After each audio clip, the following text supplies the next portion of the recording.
What's up guys, it's Z here, welcome back, Yu-Gi-Oh! Deck of the Day. Today we have a special profile for you. The new TINS have been released and as always, Konami just wants to deliver more legacy support and this time we got god card supports and let's see if these cards can make them just a little bit better because I know that a lot of people in the community have just been waiting and waiting for Konami to release actually good cards for the Egyptian gods, and the way these cards were created, they're just very difficult to make competitive, but I think that this time we got a new step towards the right direction and I'm going to profile SLIFER first because it's my personal favorite of the gods, and whenever I think of how to build SLIFER, I always go back to a Dark Magician type version just to make the deck even more nostalgic and more iconic because Yugi was the one that was using the card most consistently out of the three gods. So yeah, now let's see what the new cards can provide to the god cards and exactly how you should be playing them. So before we begin, if you enjoyed this video, give it a thumbs up, subscribe to the channel so you don't miss our upcoming content, and now let's get to the deck profile. So starting off with the monsters, we have one copy of SLIFER the Sky Dragon. Now, you don't need to play more than one because the new card basically keeps reviving it from the graveyard, so you want to get access to this one copy early by using other cards to summon it and then either link it away or just send it to the graveyard from your deck immediately, and then when it's in the graveyard you have so many different ways of getting it back from the graveyard because the trap card not only revives it but it also stacks Monster Reborn, so you can basically revive it every single time it goes back into the grave with its own effect.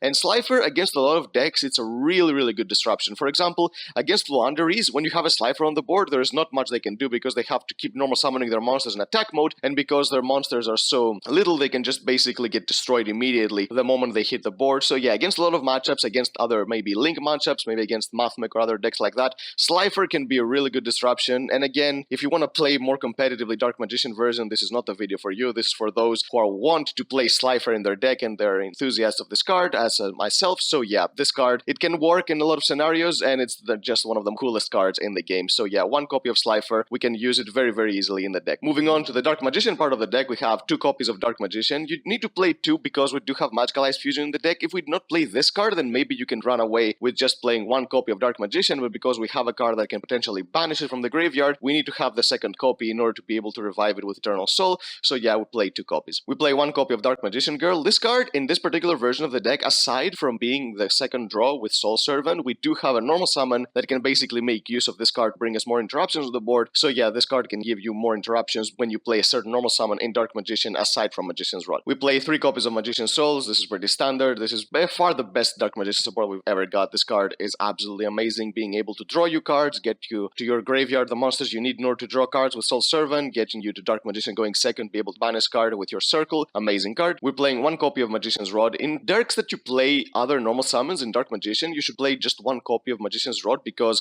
it's easily searchable and you can infinitely recycle it with its own effect. So it's not like you will ever lose access to it, and even if it gets DD crowed, it doesn't matter too much because the deck doesn't rely too much on this card because it doesn't have too many good targets to search, unfortunately. So yeah, one copy of Magician's Rod is perfectly fine when you play another normal summon. And the other normal summon we play in the deck is three copies of Diviner of the Heralds. Now, I've been enjoying this card so much in Dark Magician, not just in casual versions of the deck, but in the most competitive versions of the deck, just because this card, not only does it give you access to Illusion of Chaos, which will basically search you your entire deck, but also it has the effect to basically pop cards going second, and also because it's a tuner monster, when you make it level 6 by sending Herald of the Arclight to the graveyard and then searching your Illusion of Chaos, which in turn will search you your souls, and then you can get your DMG on the field, you have a level 6 tuner and a level 6 non-tuner, so you can go into Zolking, which is another piece of interaction that you can make in the deck when you're playing this card. So yeah, this card, I feel like it's perfect for Dark Magician. It makes a lot of sense to play it because it has so many different things you can search and also many different lines of play you can go to. We play two copies of Illusion of Chaos. Now, you don't need to max out on this card because we do have Preparation of Rites, and you want to max Preparation of Rites instead because when you draw multiple copies of this card, there's not much you can do with them, but if you draw multiple copies of Preparation of Rites, you can send them to the graveyard with your Magician's Souls to draw more cards.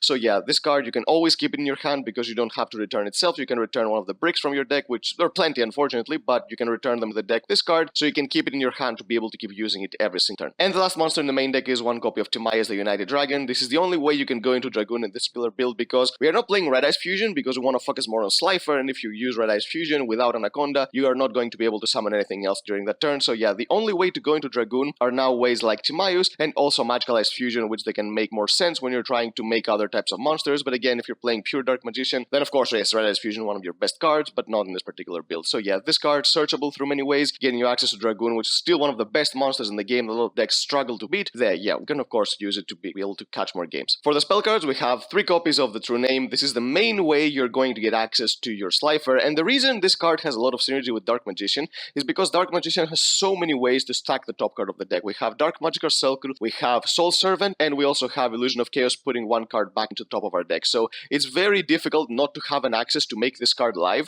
especially turn 1, because you have so many searches. So you're going to be summoning your Slifer from the deck on top of getting draw the card you searched, you put in the top of the deck, and then with Slifer you can link it away and then bring it back during your opponent's turn and basically get a lot of benefits because of the new trap card we're going to talk about a little later. And also during the grind games and during some really casual games, this card can create some of the funnest scenarios you can possibly imagine when you're trying to guess the top card of your deck, and can give you a lot of advantage through this way. It just feels so fulfilling when you can manage to do that. We play 3 copies of Soul Servant. You can potentially cut copies of this card, but I feel like if you're not playing Prosperity, then you should play 3, because it contradicts Prosperity, because they both draw cards and Prosperity doesn't allow you to draw another card at the turn you activate it. But if you're not playing Prosperity, then you should definitely be playing 3 copies of Soul Servant, because it's one of the best cards that we have in the deck, stacking you any card you want and then basically drawing it. Because we do play DMG in the deck and it's not just for the second draw, we do have other uses for her, then yeah, this card becomes more powerful, because we do have ways to send both Dark Magician and Dark Magician Girl in the grave turn 1, which is something that Dark Magician struggles with ever since Anaconda got banned, but in this particular version there are a couple cards that can do it. So yeah, this card is really good. We're playing 3 copies of Preparation of Rites. I talked about this before. You need to max out on this card and play 2 copies of Illusion of Chaos, just in case you draw multiple copies of this card. You can send them to the grave with souls to draw more cards. We're playing 2 copies of Dark Magical Circle. You can run away playing only 1, but the thing is, this card in this particular deck, we do have a way to summon Illusion of Chaos, so you can basically trigger this card without relying on Eternal Soul, because you can use Illusion of Chaos on the field to negate a monster effect, get it back to your hand and bring back a Dark Magician from the graveyard, so you can trigger Circle this way. So 2 copies is a good ratio. You want to see 1 of 2 circles or 1 of the 2 Eternal Soul, which is the 1 soul and the Salvation, so you can basically search the other one with your Soul Servant to be able to go into your combos this way to have extra interruptions on the board. We're playing 1 copy of Magician Salvation. The reason you're playing 1 and 1 instead of playing 2 Eternal Soul, because this card can be fodder for souls, it can be fodder for Timaeus, and yeah, it's a good card because it can give you back your DMG from the graveyard, so you can have more pressure on the board. And yeah, it's basically running 2 copies of Eternal Soul because of this card. We're playing 1 copy of Advanced Ritual Art. Now this is the card you're going to be searching with your Herald of the Arclight when you send it with Diviner, when you already have a way to search Illusion of Chaos in your hand. And the reason you want to do that is because this card can help you not only get access to Illusion of Chaos on the field, which is actually an interruption, but also it sends Dark Magician from the deck to the graveyard, and then with your Magician Souls, you're going to be sending your Dark Magician Girl to the grave. So this is the way you're going to be sending both DM and DMG in the graveyard turn 1, so you can draw 2 cards with your Soul Servant. We're playing 1 copy of Magical Ice Fusion. In this particular build, you do run a lot of cards that can give you draw. You have True Name, which will give you the top card of your deck, your Soul Servant for 2 draws, you have the Revived Sky God, which is basically the anime card of Sanctity effect, so you can get a lot of draws this way, so you're going to be digging through your deck a lot. So when you draw this card, you can basically go into a second copy of Dragoon after you've used Timaeus, or you have just Imdak in the graveyard to seal the game this way. We play 1 copy of Monster Reborn because of the Revived Sky God. This is not a card I would be playing in Dark Magician normally, but the Revived Sky God basically means that you can get this card from your deck or graveyard every single time you activate this trap card, so yeah, it's a good card in this particular build. We're playing 1 copy of Foolish Burial. Now this serves 2 purposes. 1, it can either send Slifer to the grave, because you need Slifer in the graveyard for the Revived Sky God in order to be live, so if you don't have access to True Name, then this is how you're going to get Slifer to the graveyard. But also if you do have access to Slifer and you don't need Foolish Burial to do so, then you can basically send whichever one you don't have in the grave, DM or DMG, to get the second draw with your Soul Servant. And we're playing 1 copy of Call by the Grave because it's an absurd card. Now for the trap cards, we have 1 copy of Eternal Soul. We're basically playing 2 copies because of Salvation, and if this card gets destroyed, Soul Servant can stack it even from the graveyard, and in worst case scenario, if your opponent banishes this card,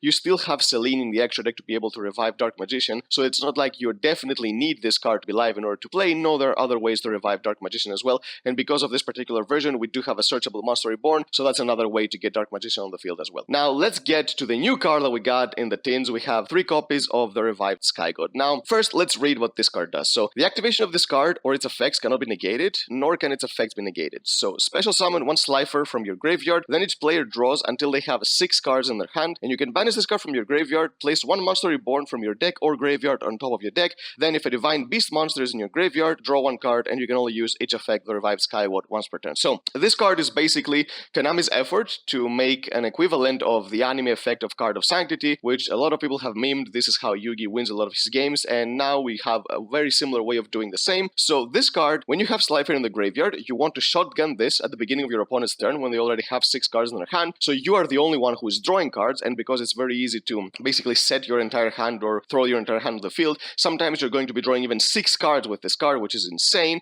and also the effect to search Monster Reborn by banishing this from the graveyard is really useful, which gives you more pressure. So not only are you getting SLIFER on the board, which is going to be an interruption against a lot of matchups, you're going to draw a lot of cards and you're going to have follow-up. So yeah, this card, in the context of Egyptian gods, sounds broken. But the thing is, again, it's Egyptian gods. You cannot make them consistent enough, but giving them powerhouse cards like this, it's a right step. So yeah, Konami, thank you for giving us this card. SLIFER enthusiasts, I'm pretty sure, are going to be very, very excited for this card. There are so many different ways to make this card work in other builds as well. You can even try builds like Tier Elements or other mill decks to basically get both of these cards in the graveyard, then basically set this back with Griffin to bring back SLIFER. But again, I'm just a fan of Dark Magician, so I'm going to use this with Dark Magician, even though it's not the most optimal way to do so. So yeah, this card, when you get to resolve it, it's so satisfying. You can basically feel so unfair when you draw 6 cards and your opponent just looks at you. When you have a SLIFER with 6,000 attack points on the field, you drew 6 cards, you're going to get a Monster Reborn afterwards, and they basically got nothing in the process. So yeah, this card is absolutely ridiculous and a really good piece of support for the SLIFER decks out there. We have 3 copies of Trap Trick because the revived Sky God is just so important for the strategy that you absolutely need to get access to it, so we're going to max out any way we can in order to see it, and 3 copies of Trap Trick works. But in case we don't have access to SLIFER in the graveyard, or we already have the revived Sky God but we also draw Trap Trick, you need to play 1 more normal trap card for a target for Trap Trick, and the card I chose is 2 copies of Infinite Impermanence, because when you're thinking of normal traps, the most generic that always comes to mind is Impermanence, because it's a hand trap, it's a decent card that can always put in any type of deck. So yeah, it's a good decent target for Trap Trick in case you don't want to get the revived Sky God. For the extra deck, we have 2 copies of Dragoon. Dragoon is just the win button for Dark Magician. We can summon it in so many different ways. Again, we're not playing Red Eyes Fusion, but because of United Dragon Timaeus and because of Magical Eyes Fusion, we can get access to both of these throughout a duel, and with the amount of draw power this deck has, you're going to see both of these cards eventually, so you can summon this card. We're playing 1 copy of Elder Entity NTSS. This is the card that you can send going second with Diviner, so you can pop a card and also make it level 6, so the combo you summon with Zolking basically stays the same because you're sending a level 4 regardless. For the Synchros, we play 1 copy of Herald of the Arclight. When you're going first, you're going to send this to either search your Illusion of Chaos, or if you already have the Illusion of Chaos, you're going to search your Advanced Ritual Art, and then you're going to go to your place. We play 1 copy of Ultimaya Zolking. You're going to be summoning this by synchroning your DMG with your Diviner of the Heralds when she's level 6, so you have a level 6 tuner and a level 6 non-tuner to summon this card, which is going to give you more interruptions when you set cards. We have 2 copies of Crystal Wing. Now, the reason we have 2 copies of Crystal Wing is because we do have Trap Trick. Zolking has a really fun interaction with Trap Trick because you can basically summon Zolking, set the Trap Trick during your own turn, and then get the first Crystal Wing, and then because Trap Trick sets a card during your opponent's turn, it actually triggers Zolking. So when you use Trap Trick to set either Impermanence or the Revived Sky God, Zolking is going to activate again, so you can basically get the second copy of Crystal Wing this way, so you can have extra interruptions. We play 1 copy of Geomathmech Final Sigma. This is a card you can summon rather than Zolking, the exact same materials, by activating Diviner's effect to make her level 6 and then getting your DMG on the field. You can have basically level 6 tuner, level 6 non-tuner, which equals 12 levels. So this card, in some matchups, especially against Flunder, they don't have an out. So if you're playing against Flunder deck, then you can just make this card turn 1 and basically auto-win the game this way. An unaffected monster that has 3k attack points is impossible to get through Flunderies. So yeah, there might be some other matchups that this card is unkillable, but when you know that this card, your opponent cannot get through it, then you can basically summon it and get the free win this way. And for the Link monsters, we have 1 copy of Artemis. This is the card that you're going to be summoning by linking away your Magician's Rod, and then when you activate a spell or trap card during your opponent's turn, you can tribute her to get back the rod into your hand. We have 1 copy of Imdak. In Dark Magician decks, you need either a Link Spider or an Imdak in your extra deck in order to be able to link away your Dark Magician to get back the Eternal Soul, but because we do play 1 copy of Magical Eyes Fusion in the deck, it's very easy to get access to a dragon in the graveyard with Imdak, so we can go into Dragoon this way. We play 1 copy of Dark, the Dark Charmer Gloomy. This is just an amazing card, not just this format, but I feel like in every type of format, because Dark Attribute is so generic, this card in any deck that can make it should be in the extra deck because of how good it is. We play 1 copy of Masquerena. Masquerena with SLIFER, the SLIFER engine, is more easy to make in this deck just because we do have the true name, which is going to summon the SLIFER from the deck, and because the SLIFER, when you summon it, when you special summon it, is going to go to the graveyard during the end phase, you need to link it away, so you can make a Masquerena and then basically get SLIFER back the Revived Sky God, or get a Dark Magician back Eternal Soul, and then go into the next card, which is the 1 copy of Nightmare Unicorn, basically get extra interruption. You're always going to have a card discard, whether you already had a card in your hand or whether you drew 6 cards with your Revived Sky God, so it's not like this card negs you when you're trying to disrupt your opponent. It's really free. We're playing 1 copy of Selene. Selene is an amazing card in any type of spellcaster deck because you can basically get back your level 1 spellcasters, go into access code, or in this particular build, you can even revive Dark Magician to get a banish with your Magical Circle. And speaking of access code, we have the 1 copy of Access Code Talker because it's very easy to make, and we all know how good this card is. You can basically steal games on its own, being the boss monster that it is. So yep, that's the deck, guys. I hope you enjoyed it. This is one of hell of a fun deck because every time we get new God card support, I always mess around with it, and Last time we got new cards in the structure decks, I did mess around with them. They were not the most consistent stuff, but I feel like this time we did get just a little bit better cards because of how unfair the cards are. So if Konami can give us more main deck monsters that can basically make the gods more consistent, then I feel like with all the pieces that we have amassed throughout the years, then maybe we can make a pure god deck someday, but we're gonna have to wait and rely on Konami for that to happen. So until then, we're going to use what we have, and this is one of the most fun decks that you can play if you're a fan of Dark Magician and SLIFER the Skydrag. So yep, that's it guys. If you enjoyed it, give it a thumbs up, subscribe to the channel so you don't miss our upcoming content, and we'll see you next time.